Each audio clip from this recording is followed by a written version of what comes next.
मग बरं मी हे माझं ज्ञान कोणाला बरं सांगावं?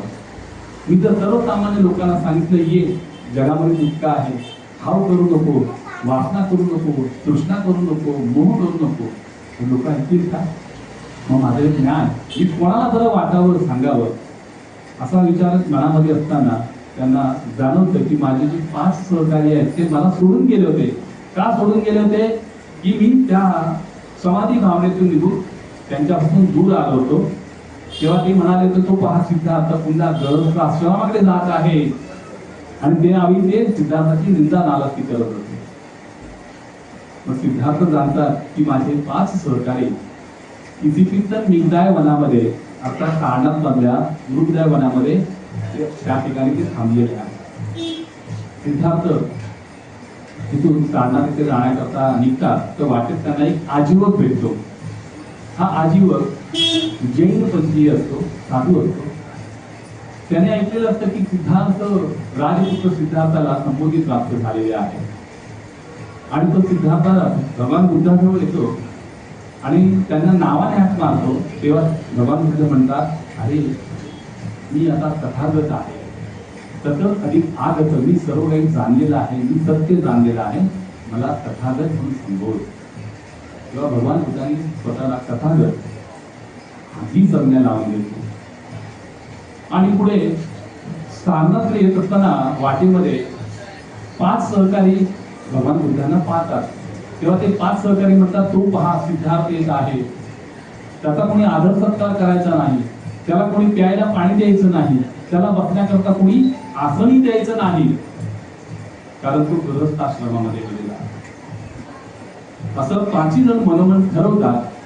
परंतु जेव्हा भगवान बुद्ध त्यांच्या जेव्हा समीप म्हणजे जवळ येतात, तेव्हा त्यांच्यातला एक जण पात्रामध्ये पाणी घेऊन भगवान बुद्धांजवळ येतात. एक त्यांचे पाय धुतो, एक त्यांना बसण्याकरता आसन तयार करतो, तिसरा त्यांना प्रेमानं आदराने येऊन त्या आसनावर बसवतो, चौथा त्यांना पिण्याकरता पाणी देतो आणि 5वा त्यांच्या समोर वंदन करून बसतो. म्हणजे परिस्थिती बघा, त्यांनी जे ठरवलेलं असतं त्याच्या विपरीत घडतं. मग भगवान बुद्ध त्यांना धम्मोपदेश देतात, धम्म समजावून सांगतात. अर्थात त्यांना 4 आर्य सत्य सांगतात, आर्य अष्टांगिक मार्ग सांगतात आणि धम्मचक्र पवर्तन सूत्र सांगतात. आणि आषाढ पौर्णिमेला धम्माचं चक्र गतिमान करतात. तत्पूर्वी या 5 जणांना धम्मचक्र पवर्तन सूत्र सांगितल्यानंतर एका रात्री त्या तारनाथ नगरीमधल्या एका व्यापाऱ्याचा तरुण मुलगा यश घरातून निघून भगवान बुद्ध असतात त्या ठिकाणी आलेला असतो. भगवान बुद्ध त्याच्या मनाची चलबिचल जाणतात. तो काहीतरी विक्षिप्त झालेला आहे, त्याचं मन शांत नाही आहे हे भगवान बुद्ध जाणतात. आणि भगवान बुद्ध त्याच्यावेळी जातात आणि म्हणतात, ये भिक्खवे, म्हणजे भिक्खू ये, असं म्हणून त्याच्या डोक्यावरती हात ठेवतात. त्यामुळे काय होतं, त्याचं मन, त्याचं चित्त शांत होतं, त्याचं चित्त शांत होऊन जातं. मनात त्याचे जे विचार असतात ते निघून जातात. सकाळ होते, आपला मुलगा रात्रभर कुठे वर गेला आहे, त्याला शोधण्याकरता यशाचे वडील शोधत शोधत भगवान बुद्ध ज्या ठिकाणी आहेत त्या ठिकाणी येतात आणि भगवंतांना वंदन करून म्हणतात, म्हणते माझा पुत्र रात्रभर घरी आलेला नाही, त्याला मी शोधण्याकरता आलेलो आहे. तेव्हा बुद्ध म्हणतात, तो पहा त्या झाडाखाली जो विपश्यना साधना करतो आहे, तो तुझा पुत्र यश आहे, जा त्याला जाऊन घे. यशाच्या वडिलांना असं काही जाणवतं, अरे माझा मुलगा इतका शांत कसा काय झाला, त्याचं चित्त इतकं शुद्ध परिशुद्ध कसं काय झालं. मग ते भगवान बुद्धांना वंदन करतात आणि म्हणतात, धनते मीही तुझा उपासक होतो, मलाही धर्म देत नाही. अशा प्रकारे भगवान बुद्धांच्या धर्मामध्ये गृहस्थ झालेला उपासक यशचे वडील.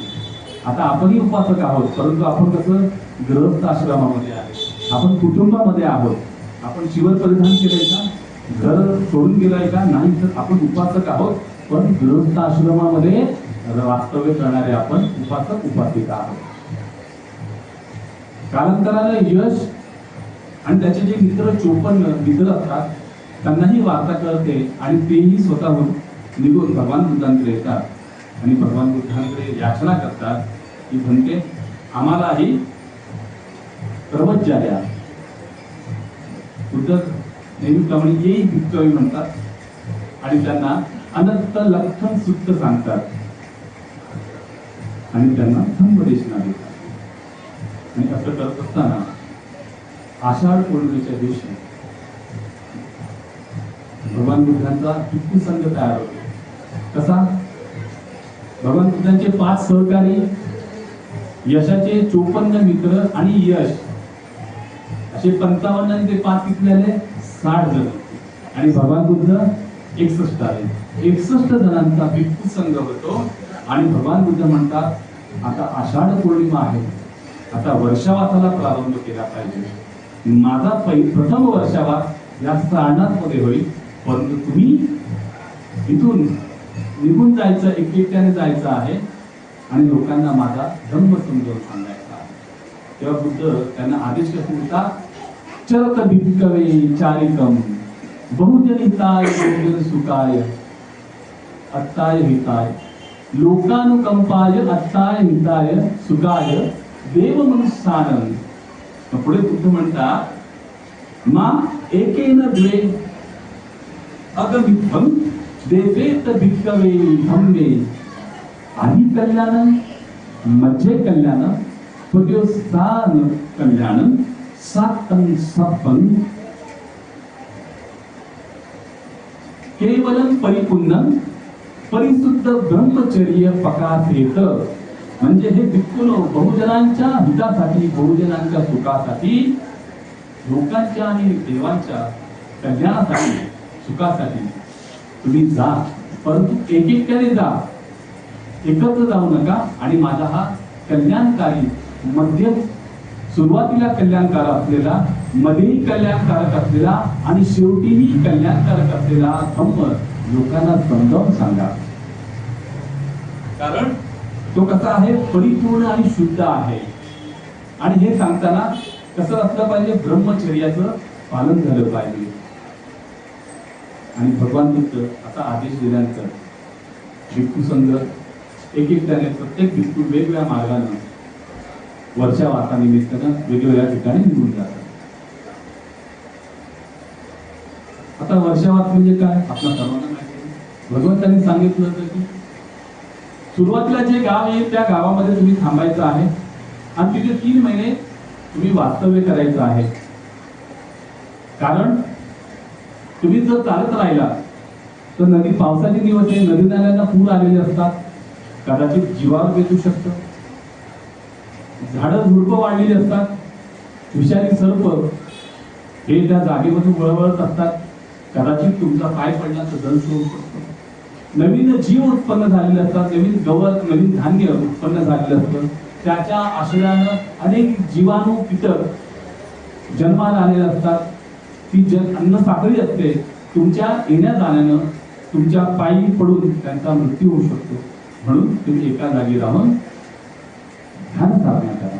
आणि ते करत असताना गावाच्या अति जवळही नाही आणि अति दूरही नाही अशा ठिकाणी वास्तव्य करा. जवळ राहिला तर त्यांच्या गोंगड गडबडाने किंवा गावामध्ये मोठमोठ्याने जी वर्दळ असते, लोकांचं बोलणं चाललं असतं, त्याने तुमच्या ध्यान साधनेमध्ये व्यत्यय होऊ शकतो. आणि अति लांब राहिला तर दुपारी 12च्या तुम्हाला भोजन करायचं आहे. 12च्या नंतर विकालकाले भोजन आपल्याला करता येत नाही, त्यामुळे उपाशी राहावं लागेल. म्हणून 12च्या आत त्या ठिकाणी पोहोचता येईल अशा ठिकाणी निवडावं. हे झालं भिक्खू संघ.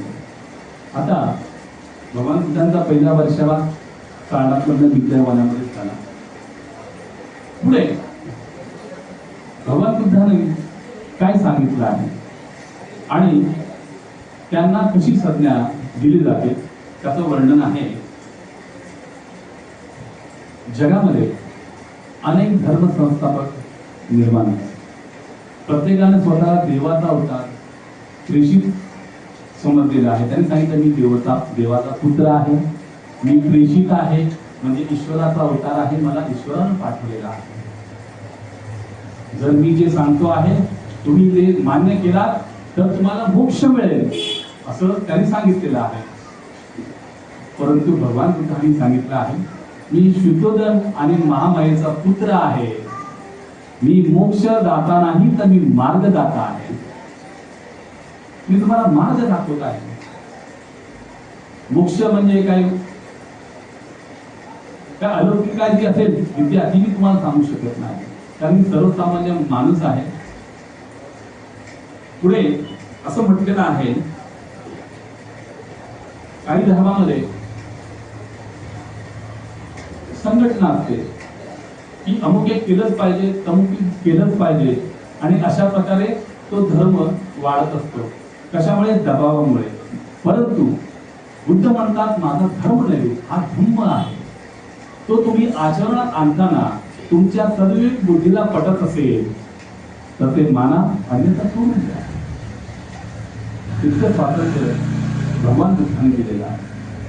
भगवान बुद्धांनी न कर्मकांड केलं, ना यज्ञ हवन होम यवन काही केलेलं नाही, फक्त मध्यम मार्ग सांगितला. आता त्या काळामध्ये असलेला, त्या काळात जे काही घडत होतं, अंधश्रद्धा असेल म्हणा, होम हवन, बळी देणं वगैरे, याच्या विरुद्ध प्रथमतः निगंड नाटपुत्त अर्थात वर्धमान महावीरानं पहिल्यांदा बंड पुकारलं, आणि त्याच्यानंतर 15 वर्षांनी भगवान बुद्धांनी त्या रूढी परंपरेविरुद्ध बंड पुकारलं. आता दोघांच्या वयामध्ये साधर्म्य काय, तर महावीर भगवान बुद्धांपेक्षा वयाने 15 वर्षांनी मोठे. भगवान महावीर हे वैशालीचे राजपुत्र होते, तर भगवान बुद्ध कपिलवस्तूचे राजपुत्र होते. दोघेही राजघराण्यातील राजपुत्र होते, दोघेही क्षत्रिय होते. भगवान बुद्ध म्हणतात माझा धम्म कसा आहे, एस धम्मो सनातनो, हाच माझा सनातन धम्म आहे. सनातन विरोध कोण मिळवतंय? आपल्याला कोणावर टीका करायची नाहीये. आता भगवान बुद्धांच्या महापरिनिर्वाणाच्या वेळी आनंदाने विचारलं होतं, भंते आपल्या महापरिनिर्वाणानंतर आपला शास्ता कोण असेल, वारस कोण असेल? तर बुद्ध म्हणतात माझा कोणी वारस नसेल, गादी परंपरा नाही माझ्या धर्मामध्ये, माझा उपदेश हाच तुमचा वारस असेल. आणि जो मी उपदेश दिलेला आहे तो काळाच्या कसोटीवर तपासून पहा आणि अनुभवा. तुम्हाला यथार्थ योग्य वाटला तर तो माना, अन्यथा सोडून द्या. एवढं स्वतंत्र भगवान बुद्धानं आपल्या धर्माकडे दिलेलं आहे. आता बुद्ध काय? भगवान बुद्धांना एका ब्राह्मणाने विचारलं की तुम्ही स्वतःला बुद्ध कसे काय म्हणता? श्रावस्तीमध्ये विकार मातेच्या विहारामध्ये भगवान बुद्ध विहार करत असताना, त्या ठिकाणी वास्तव्याला असताना, मोगली पुत्र नावाचा एक ब्राह्मण भगवान बुद्धांकडे आला आणि म्हणाला मी ब्राह्मण आहे, आम्ही काय करतो आमच्या शिष्यांना अंकगणित शिकवतो. मग ते अंकगणित शिकवताना एक एक एक एक आपण म्हणतो ना पाडा म्हणतो, बेदुने 4, तसे पाढे शिकवत आम्ही जातो, 100 पर्यंत जातो. मग तुम्ही तुमच्या शिष्यांना कोणता मार्ग सांगता? तर बुद्ध म्हणतात मोगली उत्तर. हा समोर प्रासाद आहे आणि तुझ्या म्हणण्यानुसार हा प्रासाद पाहिल्यानंतर तू काय करशील? तर मोगली पुत्र म्हणतो हा प्रासाद पाहिल्यानंतर, हा राजवाडा पाहिल्यानंतर मनामध्ये इच्छा येते की तो पूर्ण पाहावा, म्हणून मी पहिल्या पायरीवर जाईल आणि पहिल्या पायरीने चढत चढत मी अंतिम पायरीपर्यंत जाईल. ठीक आहे. मग बुद्ध म्हणतात माझी शिष्य कशी असतात, मी तुला उदाहरण देतो आहे. एक अश्व घोडा चालवणारा एक शिष्य आहे. तो प्रथमतः चांगल्या घोड्याची निवड करेल आणि त्याला प्रथमतः तो एक प्रशिक्षण देईल. त्याला तो प्रशिक्षण देईल. मग दुसऱ्या वेळी तू काय करेल,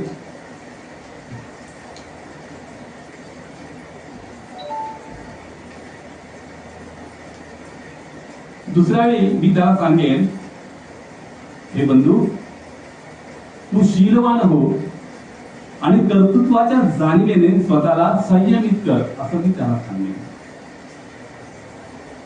तिसऱ्या वेळी मी त्याला सांगेन की सदाचार संपन्न हो आणि शूद्र दोषातही भय आहे हे ओळखून स्वतःचे वर्तन ठेव आणि विनयाचे परिपालन कर, म्हणजे शेवटी शीलाचं पालन कर. आणि हे सर्व शिकल्यानंतर तथागत त्याला दुसरा आणखी एक पाठ देतील आणि ते म्हणजे ये श्रवणा ये आणि डोळ्याने जी वस्तू पाहिली आहे तिच्या बाह्य देखाव्याने अथवा तपशिलाने भारला जाऊ नकोस. म्हणजे वस्तू सुंदर दिसते आहे म्हणून भारून जाऊ नकोस, उतावीळ होऊ नकोस. तुझी चक्षु इंद्रिय जी आहे त्या चक्षु इंद्रिय म्हणजे डोळ्याने ते पाहताना संमोहित होऊ नकोस की वस्तू सुंदर आहे, देखणी आहे, परंतु त्या देखणीच्या सुंदर वस्तूच्या मागे आणखी कुठलं तरी रूप असावं म्हणून संमोहित होऊ नकोस, तिच्या मागे जाऊ नकोस.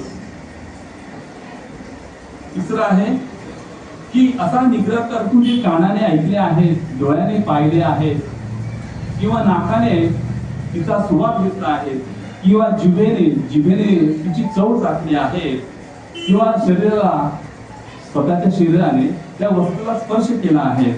अशा वेळी तुझ्या मनात त्या वस्तूंची जाणीव होते, त्यावेळी त्या वस्तूच्या सामान्य दर्शनाने आणि तपशिलाने मोहून जाऊ नकोस. कारण अंतरंगामध्ये त्या वस्तूच्या काहीतरी वेगळं असू शकतं. हे फक्त बाह्य आवरण आहे, तो मोहित होऊन जाऊ नकोस. आणि त्याला नंतर मी सांगेन, हे श्रवणा खाताना हातचं राखून खा, खाताना चित्त म्हणजे तुझं मन सावध असू दे. केवळ एक खेळ म्हणून उदरभरण करू नको आणि शरीराचे चोचले पुरू नकोस. आपण अन्न का खातो आहे तर शरीराचं भरण पोषण व्हावं म्हणून आपण अन्न खात आहोत याची जाणीव असू दे. त्यामुळे काय होतं, पहिला घास खाताना तुझ्या जिभेवरती जो रस निर्माण होईल, तुला जी चव निर्माण होईल तुझ्या शरीरामध्ये तुला जाणवेल, त्या चवीमध्ये असं तू जाण की ह्या अन्नाने माझं उदरभरण होईल आणि मी अन्न सुखाने खाईल. आणि अन्न प्राशन करत असताना खात असताना मनामध्ये इतर कुठलाही विचार न आणता त्या जेवणाचा आस्वाद घे, असं मी त्याला.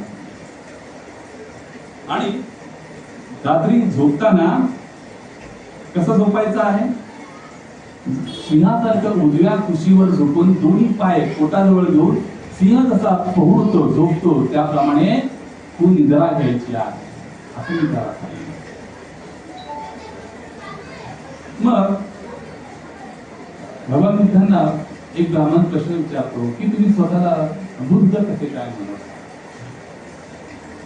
बुद्ध त्यावेळी एक गाथा म्हणतात. ती गाथा अशी आहे, आकाश योनी ह पवनो यथा हि यथा शमिक गर्भशय हुताशं आपो यथार्थ वर सुधारायु उच दुःखं तथा चित्त शरीर योनीच अपांग द्रव एवं कठिनत्व मूर्व्या वायुच्छ लंत्व दुर्व भौष्णमय अग्नेह यथा स्वभावो हीतवा स्वभावो दुःखं शरीरस्य चत चेतशस्तव.